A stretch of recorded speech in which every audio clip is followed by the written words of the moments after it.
Hello दोस्तों, आइए अब हम जो भागीदारी अधिनियम के बचे हुए टॉपिक्स थे, जो बचे हुए भाग हैं, उस पर हम डिस्कस करेंगे। तो आगे हम बताएंगे भागीदारी तथा स्वामित्व में अंतर, और दूसरा होगा भागीदारी तथा कंपनी में अंतर। उसके बाद भागीदारी के प्रकार हो गए, फर्म के कार्य, निष्क्रिय भागीदारी, साझेदारों के अधिकार एवं साझेदारों के कर्तव्य के इन सभी बिंदुओं पे हम चर्चा करते हैं। तो सबसे पहले हम देखेंगे भागीदारी तथा सहस्वामित्व में अंतर क्या है। भागीदारी के लिए भागीदारों के बीच करार का होना जरूरी होता है। इसमें भागीदारी के लिए भागीदार के बीच करार का होना जरूरी है, जबकि सहस्वामित्व में ऐसा होना जरूरी नहीं है, इनके बीच करार नहीं होता है। भागीदारी में लाभ में अंश प्राप्त करते हैं, जबकि भागीदारी में अंश प्राप्त किया जाता है, लाभों का अंश यानी लाभांश प्राप्त होता है, जबकि सहस्वामित्व में ऐसा नहीं होता है। सहस्वामित्व के अंतर्गत ऐसा नहीं होता है। प्रत्येक भागीदार दूसरे का एजेंट होता है। यहाँ भागीदारी में हर भागीदार एक दूसरे के एजेंट होते हैं, लेकिन सहस्वामित्व में एक दूसरे के एजेंट नहीं होते हैं। अगला, कोई भागीदार दूसरे की इच्छा के बिना अपना हित अंतरित नहीं कर सकता है। अगर भागीदारी की बात है तो भागीदारी में जितने भी भागीदार हैं उनमें से कोई भी भागीदार, कोई भी व्यक्ति यानी कि जो भागीदार है, कोई भी भागीदार वो अपना हित जो है वो अंतरित नहीं कर सकता है दूसरे भागीदार के इच्छा के बिना। दूसरे भागीदार की इच्छा के बिना वह अपना हित अंतरित नहीं कर सकता है, जबकि सहस्वामित्व में कोई सहस्वामी दूसरे के सहस्वामित्व के इच्छा के बिना, उसके बिना इच्छा के अपना हित अंतरित कर सकता है। तो ये आपके भागीदारी और सहस्वामित्व का अंतर हो गया। इसमें क्या है कि भागीदारी में जो भागीदार होते हैं उनको अपना हित अंतरित करने के लिए दूसरे भागीदार से पूछना पड़ता है, जबकि सहस्वामित्व में एक स्वामी दूसरे स्वामी से अपना हित अंतरित करने के लिए पूछता नहीं है, उसको पूछने की आवश्यकता नहीं है, उसे पूछना जरूरी नहीं है। अगला है भागीदारी के भंजन के पूर्व कोई भागीदार भागिता संपत्ति का बंटवारा नहीं करा सकता है। इसमें अगर कोई चाहता है कि हम अपनी भागीदारी को भंजन कर दें, उसको समाप्त कर दें, तो जब तक भागीदारी का भंजन नहीं हो जाता है, जब तक वो पूरी तरह से वाइंड अप नहीं हो जाता है, समाप्त नहीं हो जाता है, तब तक वह अपनी यानी कि जो भागीदार है वह अपनी भागिता यानी अपना अंश, अपना हिस्सा संपत्ति का बंटवारा नहीं करा सकता है, जबकि सहस्वामित्व में ऐसा है।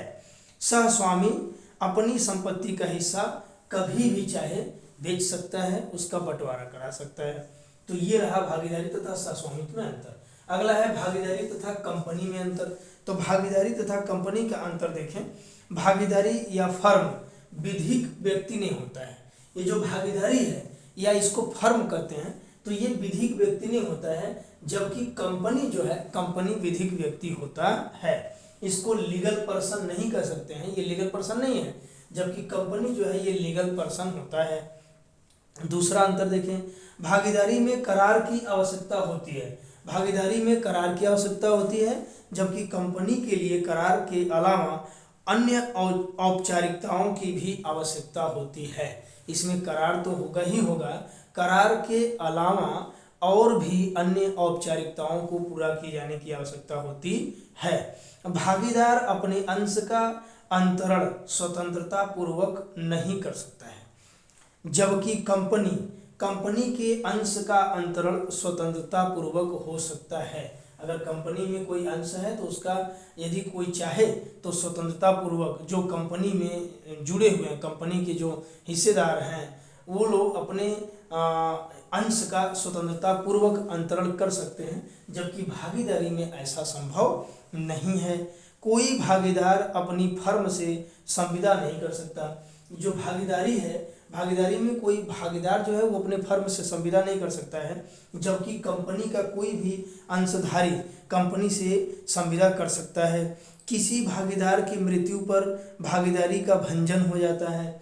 यहाँ भागीदारी में अगर कोई भागीदार मर गया, उसकी मृत्यु हो गई, तो भागीदारी का भंजन हो गया, यानी उनकी जो पार्टनरशिप है वो समाप्त हो जाता है, उसका वाइंड अप हो जाता है। जबकि कंपनी में ऐसा नहीं होता है, कंपनी कंटिन्यू बराबर चलता रहता है। और किसी व्यापारिक फर्म के सदस्यों की संख्या 20 तक हो सकती है। इसमें भागीदारी की जो फर्म है, उस फर्म की संख्या जो है वो ज़्यादा से ज़्यादा या अधिकतम 20 हो सकती है। जबकि कंपनी में सदस्यों की संख्या निर्धारित नहीं है, वो चाहे जितना भी हो सकता है। फर्म के लिए अंतर नियम तथा सीमा नियम होना आवश्यक नहीं होता है।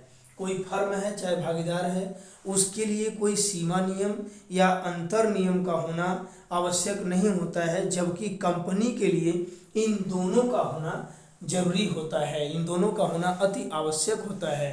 अंतर नियम भी होगा और परिसीमा भी होगा। तो ये रहा आपका भागीदारी तथा कंपनी में अंतर। अगला है भागीदारी के प्रकार। भागीदारी के दो प्रकार हैं। पहला है इच्छाधीन भागीदारी या विशिष्ट भागीदारी, पहला, और दूसरा इच्छाधीन भागीदारी होगा। तो इच्छाधीन भागीदारी है और विशिष्ट भागीदारी है। तो विशिष्ट भागीदारी के बारे में देखिए। विशिष्ट भागीदारी की परिभाषा अधिनियम के धारा 8 में किया गया है। 8 में, यानी कि भारतीय भागीदारी अधिनियम के धारा 8 में बताया गया विशिष्ट भागीदारी को। विशिष्ट भागीदारी, यदि ऐसे व्यक्ति जो दूसरे कारोबार में किसी विशिष्ट व्यवहार या समुद्यम, यानी कि उसके समकक्ष कोई उद्यम है, उसके लाभ और हानि या लाभ में अंश लेते हैं किंतु किसी और वस्तु में नहीं लेते हैं, तो वह विशिष्ट भागीदारी का सृजन करते हैं। उदाहरण के लिए, यदि दो वकील जो कि भागीदार नहीं हैं किसी विशिष्ट मामले में संयुक्त रूप से मुकदमे की पैरवी के लिए रखे जाते हैं और वह उससे होने वाले लाभों में अंश पाने के लिए रजामंद हो जाते हैं, तो जहाँ तक उस विशिष्ट मामले से संबंधित कारोबार का संबंध है वे भागीदार बन जाते हैं, किंतु उससे आगे किसी और काम के लिए नहीं होते हैं। अतः कोई भागीदार विशिष्ट रत्नों के क्रय और विक्रय तक या कुछ विशिष्ट एकत्व के, यानी कि पेटेंट के चलाने तक, या उनको किसी विशिष्ट स्थान या जिले में चलाने तक सीमित हो सकती है। इस प्रकार के सभी मामलों में भागीदार के अधिकारों और दायित्वों का नियंत्रण उन्हीं सिद्धांत से किया जाता है जो साधारण भागीदारी में लागू होते हैं, किंतु ऐसे अधिकार और दायित्व आवश्यक रूप से उन व्यक्तियों के अधिकार और कर्तव्यों दायित्वों की अपेक्षा कम विस्तृत होती है जिन्होंने कम सीमित संविदाएं की हैं। ये हो गया आपका विशिष्ट भागीदारी। विशिष्ट भागीदारी का मतलब ये हुआ कि कुछ समय के लिए, थोड़े समय के लिए या आवश्यकता अनुसार जब आपस में पार्टनरशिप हो जाता है या भागीदारी हो जाता है तो उसे हम विशिष्ट भागीदारी करते हैं। और दूसरा जो है इच्छाधीन भागीदारी। तो इच्छाधीन भागीदारी जो है यह अधिनियम की धारा 7 में है। अधिनियम की धारा 7 में यह बताया गया कि जहाँ पर साझेदारी अनुबंध द्वारा, यानी कि संविदा द्वारा साझेदारी की अवधि यानी उसकी समय सीमा निर्धारित नहीं किया गया है, उसमें ये नहीं लिखा गया है कि कितने समय तक साझेदारी चालू रहेगा या कब समाप्त हो जाएगा, इस तरह की कोई बात अगर उसमें नहीं बताई गई है तो वहाँ पे साझेदारी को इच्छाधीन साझेदारी कहा जाता है। धारा 43 में भी इच्छाधीन भागीदारी के विघटन के बारे में उपबंध किया गया है। धारा 43 में बताया गया है कि जो इच्छाधीन साझेदारी उसका विघटन कैसे होगा, समाप्त कैसे होगा। और धारा 43 के अनुसार इच्छाधीन भागीदारी का विघटन अन्य सब भागीदारों को फर्म विघटन करने के अपने आशय की लिखित सूचना दिए जाने द्वारा किया जा सकता है। जितने भी भागीदार हैं अगर वो फर्म का विघटन करना चाहते हैं, समाप्त करना चाहते हैं, तो वो सभी भागीदार एक दूसरे को नोटिस दे करके, सूचना दे करके फर्म का विघटन कर सकते हैं। फर्म सूचना में विघटन की तारीख से या यदि कोई तारीख नहीं दी हुई है तो उस तारीख से जिसको संसूचना संसूचित की गई है विघटित हो जाती है। जिस दिन संसूचित हो गया उसी दिन से विघटित मानी जाएगी। एक मामला है बनारसी दास बनाम कांसीराम। बनारसी दास बनाम कांसीराम के मामले में निर्धारित किया गया है कि भागीदारी के विघटन के लिए वाद संस्थित कर देना मात्र सूचना की परिधि में नहीं आता है। कोई वाद संस्थित कर दिए, कोई मुकदमा कर दिए तो ये नहीं मान लिया जाएगा कि आपने सूचना दे दिया और अब जो है कि अपनी भागीदारी को आप समाप्त कर दीजिए या उसका विघटन कर दीजिए। ये बनारसी दास बनाम कांशीराम के मामले में बताया गया। सूचना समन की तामील पर मानी जाती है। जब समन का तामील हुआ तब माना जाएगा कि हाँ सूचना हुआ, और उसी तिथि से यह प्रभावशील भी होता है। तो इच्छाधीन भागीदारी के लिए कुछ आवश्यक तत्व हैं, जैसे भागीदारी के करार में भागीदारी की कालावधि या समयावधि का उल्लेख न होना तथा करार में भागीदारी के पर्यवसान का भी उल्लेख न होना। मतलब कि वह कारोबार जो है वह भागीदारी कब समाप्त हो जाएगा इसके बारे में भी चर्चा नहीं किया गया है। आइए हम एक अगला पॉइंट बात करते हैं, फर्म के कार्य पे बात करते हैं। फर्म का कार्य, फर्म के कार्य से सब भागीदारों या किसी भागीदार या किसी अभिकर्ता का कोई कार्य या लोभ समझा जाएगा या माना जाएगा जिससे फर्म के द्वारा या फर्म के विरुद्ध प्रवर्तनीय कोई अधिकार उद्भूत होता है। कोई अधिकार उत्पन्न हो रहा है, ऐसा कार्य कर रहे हैं जिससे कोई अधिकार उत्पन्न होता है तो माना जाता है कि फर्म का कार्य हो रहा है। धारा 2 के क में फर्म के कार्य को बताया गया, स्पष्ट किया गया है। फर्म के कार्य को स्पष्ट करते हुए बताया गया है कि फर्म के कार्य से फर्म के सब भागीदारों या किसी भागीदार, सभी भागीदारों द्वारा या किसी भी भागीदार के द्वारा, या उन्हीं भागीदारों को अभिकर्ता भी बोलते हैं, तो चाहे अभिकर्ता के द्वारा कोई भी कार्य किया जा रहा है या किसी कार्य का लोप किया जा रहा है, यानी कार्य नहीं किया जा रहा है, ऐसा होता है जिससे फर्म के द्वारा या उसके विरुद्ध प्रवर्तनीय कोई अधिकार उद्भूत हो जाए, यानी कि फर्म के द्वारा या फर्म के विरुद्ध कोई अधिकार उद्भूत हो रहा है जो प्रवर्तनीय कराया जा सकता है, तो उसे हम फर्म का कार्य कहते हैं। इसमें फर्म के द्वारा या फर्म के विरुद्ध प्रवर्तनीय कोई अधिकार उद्भूत करने वाला ऐसा कार्य या लोप शामिल है जो कि फर्म के समस्त भागीदार द्वारा किया जाता है या किसी एक या कुछ भागीदार किया जा रहा है, भागीदारों द्वारा किया जा रहा है या अभिकर्ता द्वारा किया जाता है, तो इसे हम फर्म का कार्य कहते हैं। अब कारोबार देखिए, कारोबार जो है भागीदारी अधिनियम के धारा 2 के ख में बताया गया है। अब कारोबार है क्या, इसमें कि ये बताया है कि यदि कोई कार्य है तो इसमें ये ध्यान देंगे कि दो स्वामी अपनी संपत्ति को साझे में रख करके और उसको संयुक्त रूप से उठाकर भागीदारी का निर्माण कर सकते हैं। उसी प्रकार दो डॉक्टर या दो वकील रोगियों की चिकित्सा करने के लिए या अपने जो वकील हैं वो अपने मुवक्किलों का मुकदमा लड़ने के लिए भागीदारी का निर्माण कर सकते हैं। तो ये एक तरह का कारोबार होता है। कारोबार क्या है, यह प्रश्न का तथ्य है जिसका उत्तर किसी मामले के विशिष्ट तथ्य के संदर्भ में दिया जाएगा। केवल एक कार्य या एक उपक्रम या धन उधार देने का अकेला कार्य जो है वह कारोबार नहीं होता है। कारोबार वहाँ होता है जब हम किसी कार्य को करते हैं और उस कार्य से धन इकट्ठा करते हैं या उससे लाभ प्राप्त करते हैं या उसमें इन्वेस्टमेंट करते हैं और उसका एक निश्चित स्थान तैयार करते हैं, तो उसे हम कारोबार करते हैं। ये कारोबार के अंतर्गत आ गया। अब अगला जो पॉइंट है वो है आपका निष्क्रिय भागीदारी। निष्क्रिय भागीदारी उसे कहते हैं जो भागीदार की हैसियत से नहीं जाना जाता है। भागीदार की हैसियत से जो नहीं जाना जाता है उसे हम निष्क्रिय भागीदारी कहते हैं। वह भागीदार कारोबार में भाग नहीं लेता है, किंतु निष्क्रिय भागीदार जिसकी मृत्यु या निवृत्ति हो गई है, निवृत्त यानी कि जो निकल चुका है, जो निष्कासित हो चुका है, किसी लोक सूचना के अभाव में भी दायित्व के अधीन नहीं होता, वह किसी भी दायित्व के अधीन नहीं होता है। इसका कारण यह है कि चूंकि अन्य व्यक्तियों को ऐसे भागीदार के अस्तित्व का ज्ञान नहीं होता, इसलिए किसी लोक सूचना की आवश्यकता नहीं होती है। इसमें एक मामला है आपका कार्टर बनाम हैली के मामले में प्रतिवादी जो सैंडर्स था, सैंडर्स पीएम कोलरी कंपनी नामक फर्म का भागीदार था। कोई फर्म था, उसका नाम था पीएम कोलरी नामक फर्म का भागीदार था, किंतु न तो वादी ने और न ही किसी व्यक्ति ने यह कभी नहीं जान पाया कि वह एक भागीदार था। सैंडर्स ने फर्म से अवकाश ग्रहण कर लिया, किंतु इसकी सूचना न तो वादी को दिया गया और न ही आम जनता को पता चला। उसके हट जाने के बाद फर्म वादी के प्रति ऋणी हो गई। निर्णित हुआ कि ऋण के लिए सैंडर्स दायी नहीं था। क्यों?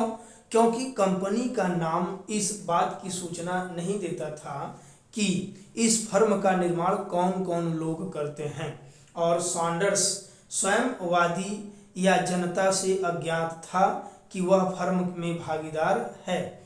निष्क्रिय भागीदार उन व्यक्तियों के लिए निष्क्रिय भागीदार नहीं होता है जो उसको भागीदार के रूप में जानते हैं, लेकिन जो नहीं जानते हैं वह उनके लिए निष्क्रिय भागीदार होता है।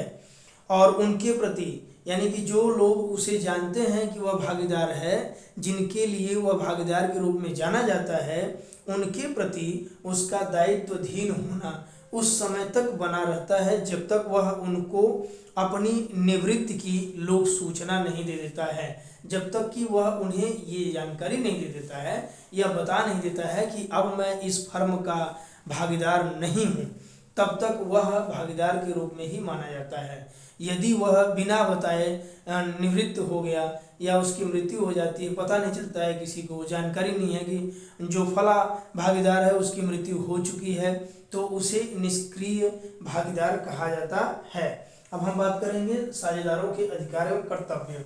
तो कारोबार में भाग लेने का अधिकार है। कोई भी भागीदार है, कारोबार में भाग लेने का अधिकार है उसको। फर्म की लेखा पुस्तकों का निरीक्षण परीक्षण करने का अधिकार है। साझेदार को कारोबार में भाग लेने का अधिकार है। फर्म के जो लेखा पुस्तिकाएं हैं उसका निरीक्षण करने का अधिकार है। लाभ में सामान्यतः अंश पाने का अधिकार है। ब्याज प्राप्त करने का अधिकार है। फर्म से क्षतिपूर्ति प्राप्त करने का अधिकार है। यदि फर्म में उसने कोई क्षति हुआ है तो क्षतिपूर्ति पा सकता है। फर्म के द्वारा यदि उसने कोई क्षति उठाई है तो क्षतिपूर्ति प्राप्त करने का अधिकार है। पारिश्रमिक पाने का भी अधिकार प्राप्त होता है भागीदारों को, और बहुमत का भी अधिकार होता है। यदि वो चाहें तो अपना बहुमत भी करा सकते हैं। यदि उनके साथ अधिक पार्टनर्स खड़े हैं तो उन्हें बहुमत में माना जाएगा, वो बहुमत में है तो बहुमत का भी अधिकार होता है। और अब हम बात करेंगे साझेदारों के कर्तव्य का। तो साझेदारों का कर्तव्य है कि भागीदार के पहला तो सामान्य कर्तव्य होता है। सामान्य कर्तव्य में यह होता है कि सद्भावना पूर्वक कारोबार को चलाने के लिए तथा फर्म के प्रति वफादार रहने तथा फर्म से संबंधित पूरी जानकारी देने के लिए कर्तव्यबद्ध होते हैं। यह उनका सामान्य कर्तव्य है। उसके बाद कपट से कारित हानि के लिए क्षतिपूर्ति करने का कर्तव्य। यदि कोई साझेदार या कोई भागीदार जिसके कपट से या जिसके भूल से किसी प्रकार का फर्म को नुकसान हुआ है, क्षति हुआ है, तो वह क्षतिपूर्ति करने का उसका दायित्व उत्पन्न हो जाता है, क्षतिपूर्ति करने का उसका कर्तव्य हो जाता है।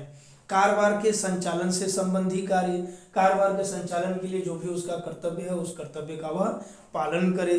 व्यक्तिगत लाभ संबंधी कर्तव्य, व्यक्तिगत लाभ संबंधी कार्य, यदि कोई भागीदार फर्म के किसी संव्यवहार से या फर्म की संपत्ति से या फर्म के नाम से कोई व्यक्तिगत लाभ प्राप्त करता है तो वह उसका लेखा जोखा फर्म को प्रस्तुत करेगा तथा उस लाभ को फर्म को देगा, उसको बांटेगा, सभी को बराबर में होना चाहिए। फर्म के कारोबार से प्रतिस्पर्धा न करने का कर्तव्य। यदि कोई भागीदार है, कुछ भागीदार मिलकर के कोई फर्म चला रहे हैं तो उस फर्म से प्रतिस्पर्धा नहीं करेंगे। ऐसा नहीं कि एक फर्म यहाँ चला दिए हैं और अलग से अपना एक अलग फर्म खोल करके इसी फर्म के साथ जो है प्रतिस्पर्धा करें, उसी के साथ कंपटीशन करें। तो ये कर्तव्य होता है कि ऐसा कोई भी भागीदार न करे। फर्म संपत्ति के उचित प्रयोग का कर्तव्य। फर्म की जो संपत्ति है उसका उचित प्रयोग करना चाहिए। लेखा जोखा देने का कर्तव्य, कोई भी भागीदार है उसको लेखा जोखा देने का कर्तव्य होता है। ये सभी आपके साझेदारों के कर्तव्य थे और मैंने साझेदारों के अधिकार बताया, निष्क्रिय भागीदारी के बारे में, फर्म के कार्य के बारे में बताया। अब इसके बाद अगला जो महत्वपूर्ण बिंदु है वह है जैसे प्रतिभास का सिद्धांत। प्रतिभास का सिद्धांत मतलब होल्डिंग आउट। होल्डिंग आउट को हिंदी में प्रतिभास बोलते हैं या निरूपण कह सकते हैं। निरूपण या प्रतिभास या व्यपदेशन भी कहा जाता है। सामान्य बोलचाल की भाषा में इसे मिथ्या कथन भी कहा जाता है, यानी कि मिथ्या कथन यानी झूठ बोलना या बहकाना, बहकावे में लाना। जब कोई व्यक्ति जो कि वास्तव में किसी फर्म का भागीदार नहीं है, किसी फर्म का भागीदार न होते हुए भी अपने आप को भागीदार होना कहता है, वो बताता है कि मैं फर्म का भागीदार हूँ, या किसी को कहने देता है, ऐसा वो एक माहौल क्रिएट कर देता है कि लोग उसे उस फर्म का भागीदार कहने लगते हैं, समझने लगते हैं, और इस बात पर विश्वास करके कोई दूसरा व्यक्ति उस फर्म को उधार दे देता है या उससे लेन देन कर लेता है। तो ऐसा करने वाला व्यक्ति भी उस व्यक्ति के प्रति उत्तरदायी होगा। उस व्यक्ति के प्रति उत्तरदायी होगा मतलब जिस व्यक्ति ने झूठ बोला है, मिथ्या कथन किया है, वह व्यक्ति उस व्यक्ति के प्रति उत्तरदायी हो जाएगा जिस व्यक्ति ने झूठ बोलने वाले व्यक्ति पर विश्वास करके ऋण दे दिया है फर्म को उधार दे दिया, फर्म को कर्जा दे दिया, फर्म से लेन देन कर लिया, या फर्म को अपना माल विक्रय कर दिया है, माल दे दिया है। इसका मुख्य कारण यह है कि वह जो पर व्यक्ति है उस व्यक्ति को भागीदार मानकर उधार देता है, इसलिए उसे कोई नुकसान कारित नहीं होना चाहिए। यह धारा विबंधन के सिद्धांत पर आधारित है। व्यपदेशन लिखित, मौखिक या आचरण द्वारा हो सकता है, और जो व्यपदेशन है यानी जो आप बोल सकते हैं होल्डिंग आउट है या मिथ्या कथन है, यह धारा 28 में उपबंधित है। जो कोई मौखिक या लिखित शब्द या आचरण द्वारा व्यपदेशन करता है या जानबूझकर के मिथ्या कथन करता है कि वह फर्म में भागीदार है, वह उस फर्म के भागीदार के रूप में ऐसे किसी व्यक्ति के प्रति दायित्वाधीन है जिसने कि ऐसे व्यक्ति यानी कि उसके व्यपदेशन पे, झूठ बोलने वाले के व्यक्ति की बात पर भरोसा करके उस फर्म को उधार दे दिया, ऋण दे दिया। वह यह ज्ञान रखता हो या न रखता हो कि वह व्यपदेशन ऐसे ऋण दान करने वाले व्यक्ति तक भी पहुंचा है। जहां किसी भागीदार की मृत्यु के बाद कोई पक्षकार पुरानी फर्म नाम से चालू रखा जाता है, कोई भी पक्षकार जो है पुराना ही फर्म जो है उसी के नाम से चालू रखा जा रहा है, वहां उस नाम के या उसके भाग स्वरूप किए जाने वाले उपयोग से ही उस मरे हुए व्यक्ति का, भागीदार का वैध प्रतिनिधि या मृतक की संपदा फर्म के ऐसे कार्य के लिए दायित्वाधीन नहीं हो सकती या नहीं हो जाती जो कि उसकी मृत्यु के बाद किया जाता है। तो ये आपका हो गया होल्डिंग आउट। होल्डिंग आउट के जो आवश्यक तत्व हैं, निरूपण, अभ्यावेदन, यानी इसको बोलते हैं रिप्रेजेंटेशन।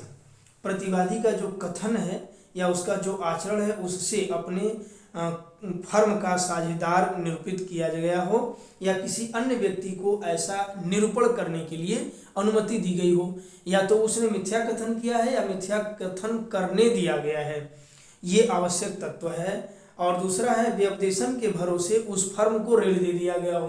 भाई मिथ्या कथन पे विश्वास करके, उस पर भरोसा करके किसी दूसरे व्यक्ति ने उस फर्म को उधार दे दिया, ऋण दे दिया, तो ये इसके आवश्यक तत्व हो गए। अब आगे आइए हम एक अगले महत्वपूर्ण बिंदु पे बात करेंगे। अगला टॉपिक है फर्म का विघटन या भंजन। किसी फर्म को कैसे विघटित किया जा सकता है, उसको डिसोल्यूशन बोलते हैं। फर्म के भंजन पद की परिभाषा अधिनियम की धारा 39 में दिया गया है। धारा 39 में बताया गया है कि किसी फर्म का भंजन या उसका विघटन या अंग्रेजी में बोले तो डिसोल्यूशन कैसे होगा। परिभाषा में वे शब्द जिन पर ध्यान दिया जाता है वह है कि सब भागीदारों के बीच जो पद है यह बहुत महत्वपूर्ण है। इसका अभिप्राय यह है कि फर्म के सब और प्रत्येक सदस्य भागिता में कारोबार चलाना बंद कर देते हैं। यानी कि भागीदारी में, यानी कि हिस्सेदारी में, साझेदारी में कारोबार चलाना बंद कर दें, तो यह कहा जाएगा कि फर्म का भंजन हो गया, फर्म का विघटन हो गया। इस प्रकार जहां एक या उससे अधिक सदस्य किसी फर्म में भागीदार नहीं रह जाते हैं और अन्य सदस्य भागीदार बने रहते हैं, वहां यह नहीं कहा जा सकता है कि फर्म का भंजन हो गया है। मान लीजिए कि 10 भागीदार हैं, 10 व्यक्ति मिलकर के किसी फर्म का निर्माण किए, उसमें से 2 व्यक्ति फर्म से अपने आप को निष्क्रिय कर लिए या निवृत्त कर लिए, तो ये नहीं माना जाएगा कि उस फर्म का विघटन हो गया। क्यों? क्योंकि 8 भागीदार अभी भी उस फर्म को चला रहे हैं। फर्म के विघटन या उसका प्रकार, फर्म का विघटन जो है ये 5 रीतियों से हो सकता है, यानी कि 5 प्रकार से हो सकता है। पहला तो करार द्वारा भंजन हो जाएगा, जब भागीदार आपस में करार कर लेंगे, करार करके चाहें तो अपने फर्म का विघटन कर सकते हैं। दूसरा है अनिवार्य भंजन, जरूरी हो गया, बहुत अनिवार्य हो गया उसका विघटन करना, तो अनिवार्य विघटन कर सकते हैं।